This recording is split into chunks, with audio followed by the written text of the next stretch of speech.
Hello, hai semua. Salam pengindu area aku dengan kita. Okey, pada dasar itu aku dekat berkongsi ngau kita berkawan ngau. Nama aku buat kita belajar ke jakuk bangsa Iban. Kalau kita berundiang kini, nama aku buat. Andai kini, mesti andai.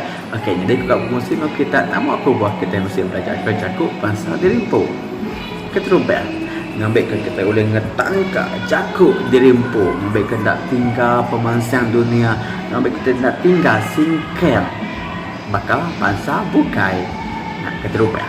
Kedua, ngambil ke rebak baru atau ke generation baru, ngelala jakuk kita empu.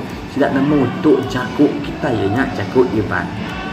Tak salah kita akan ngajar anak kita jakuk Melayu, jakuk English tentang anak sesekali niaga jakuk kita empu, ianya jakuk bangsa nuan empu, penatai nuan asal nuan, ianya jakuk Iban.